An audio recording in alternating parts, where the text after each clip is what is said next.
This fin is tall, it's wide, it's thin, it's pointy, it has over 5 inches of horizontal rake. TSA thinks it's a weapon. The fin is flat out weird. But after over 6 months of extensive use, I've realized this fin shape does something very unique, and it will remain in my arsenal. So this fin was designed by Cody Canzoneri, and it was made by Solo Fins. Cody liked the wing nut cutaway, which is a different fin, so he wanted something like that with just a little bit more hold on the nose, and the Canzo was born. Solo Fin sent me this fin to try out, and instead of using it a few times and making a video about it like a normal person, I decided to leave it on my board for 6 months. I took it to California twice, and now I am well versed in the Canzo, and I got a lot to say about it.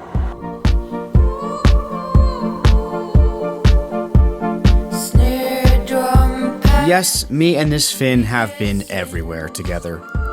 Even though you can feel differences between fins almost immediately, there's something special about leaving a fin on your board for a long time and really diving deep into the fin's subtleties.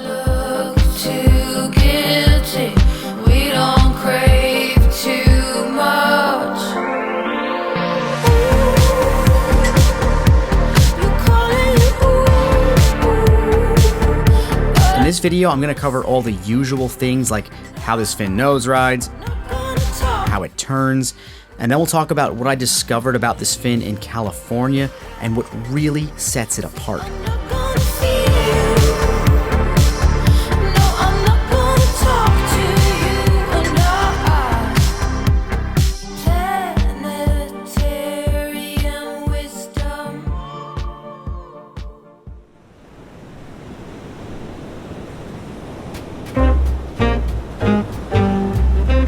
When it comes to nose riding, the shape of this fin does seem to throw many people off.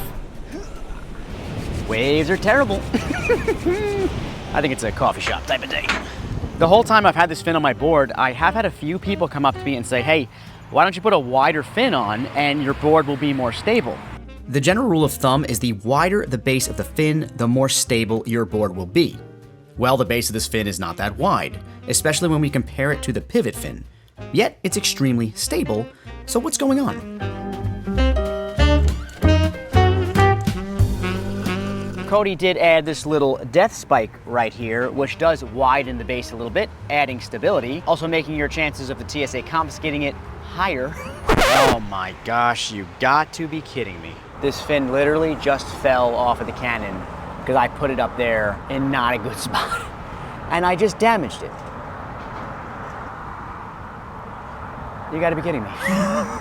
Oh my gosh. Well, the video must go on. But I think more importantly, there is, I don't know, 5 or 6 inches of the fin going horizontally at the top. So instead of all of the stability coming from the base of the fin, a ton of it is coming from the top, which makes the fin stable. And if we take it over to do the bucket test, both the pivot fin and the Canzo offer similar amounts of resistance. Now, I just made up the bucket test, but I think it's quite scientific. The Canzo didn't quite fit in the bucket, so I used a pool as a backup. I saw that big bug. I saw it too. If you think because this fin's base is thinner that it's gonna be loosey-goosey like the foray, loosey-goosey, you'd be wrong. If you have a fin that is very stable for cross-stepping and nose riding, you will feel resistance when initiating a turn, and that is the case with this fin. This fin is actually quite similar to the pivot fin at the start of a turn, but boy does it get different from there. This is a flexy, springy fin made for driving turns that leave you with plenty of speed afterwards. With a pivot fin and a pivot-style turn, you bleed off a lot of your speed after the turn. The Canzo acts a little more like a slingshot after a turn. Now you can look at that as a good or a bad thing depending on what style you're going for. And I'm gonna wait for this train to come by. I think I might have picked the worst place to film. You got the road right there, you got the train right there. Ay, ay, ay, I'm dropping fins. Our pets' heads are falling off. You could look at that as a good or a bad thing depending on the style you're going for. For example, I had to switch up the way I do my bottom turns when using this fin because I kept doing these big sweeping bottom turns, which gave me tons of speed and I outran the nose ride section. This of course was a simple fix for me. I just had to dial back the bottom turn a bit if I wanted to nose ride that wave. So if we step back and look at this fin right now, we have a stable cross stepper and nose rider that also does big driving turns. Now I've ridden fins that do one of those things, but never both, so that already sets it apart. But there's one more thing that I think really sets it apart and is why it's in a prime location in my arsenal. In the beginning of 2023, me, my wife, and our 3 kids decided to spend all of March in California. I surfed nearly every day and left the Canzo on the majority of the time. Towards the end of the trip, knowing that I was gonna be making this video, I knew I had to start throwing on some other fins so I had something to compare it to. And that's when my mind was blown. The first up was the Greeno 4A, and this fin couldn't be more different. It's way looser, it turns quicker, super easy to set up the board for a nose ride, but doesn't hold on the nose as well and is not nearly as stable cross-stepping. This of course doesn't make the 4A bad, just different. The 4A is another must-have fin in my opinion. And then I was on to the Solo Fin's pivot fin. I refer to this thing as the nose riding Cadillac. Nose rides so buttery smooth, so stable during the cross step, but slow as can be. In fact, I never really even considered the speed of a fin up until this point.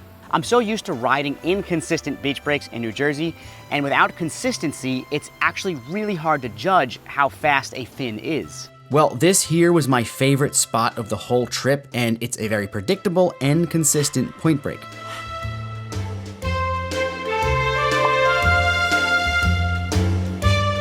Sections I made with ease on the Canzo and the 4A was not so easy with the pivot fin.